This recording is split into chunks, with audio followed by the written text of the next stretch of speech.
সড়কের উপর রাঙামাটি যে চট্টগ্রাম সড়কের উপর অলরেডি যে কাদা এবং হচ্ছে যে এই মাটির কারণে এখানে কাদা মাটি জমে গেছে, এগুলো সরানোর কাজ করছে সড়ক বিভাগের পক্ষ থেকে। এখানে যে এক্সকাভেটর এখানে এসেছে। পাশাপাশি আমরা কাউখালীতে আমরা প্রস্তুতি হিসেবে 18টি আমরা যে দুর্যোগের জন্য আশ্রয়কেন্দ্র আমরা ওপেন করেছি। ইতিমধ্যে আমাদের একটি আশ্রয়কেন্দ্রে 80 জনের মতো লোক উঠেছে। চলমান কার্যক্রম হচ্ছে আমরা অলরেডি আমাদের যে হোয়াটসঅ্যাপ গ্রুপ ওপেন করেছি, সেখানে আমাদের যে ছবিগুলো তুলে পাঠাচ্ছে, যদিও নেটওয়ার্কের সমস্যা হয়ে থাকে সেক্ষেত্রে আমরা ফিজিক্যালি আমরা মুভ করছি, যেখানে আমরা খবর পাচ্ছি সেখানে আমরা যাচ্ছি। যেমন এই যে এখন এটা কিন্তু একেবারে রাঙামাটির ওই সদর উপজেলার কাছাকাছি একটা এলাকা। তো আমরা সেখান থেকে ঘাগড়া থেকে আমরা এখানে কাউখালী থেকে ঘাগড়া হয়ে আমরা এখানে আসছি। তো এখানে গতকালকে রাতে প্রচণ্ড বৃষ্টিতে সকালবেলা একেবারে কাদা মাটির যে স্রোতের কারণে এই রাস্তাটা ভেসে গেছে। এটা এখন সরানোর কাজ চলতেছে সড়ক বিভাগের সহযোগিতায়।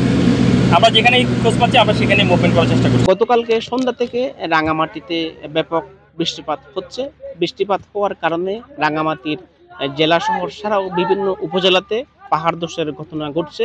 আমি বর্তমানে যেখানে দাঁড়িয়ে আছি এটি হচ্ছে রাঙামাটি চট্টগ্রাম মহাসড়কের ঘাগড়ার কোলাবাগান এলাকা। এখানে প্রায় 5 কিলোমিটার জুড়ে বিভিন্ন পয়েন্টে ল্যান্ডস্লাইড হয়েছে, অর্থাৎ সড়কের উপর মাটি পড়েছে।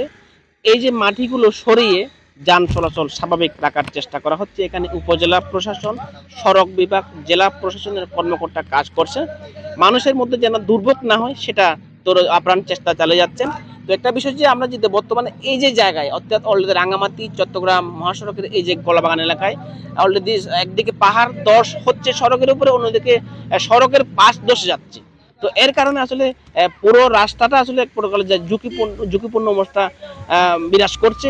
তো আমরা যদি বলি যে প্রশাসনের যে তৎপরতা গতকালকে থেকে আজকেও পর্যন্ত যে যে ঝুঁকিপূর্ণ যে প্রবণ এলাকার যারা বসবাস করছেন তারা কিন্তু আশ্রয় কেন্দ্রে তারা অবস্থান নিচ্ছেন।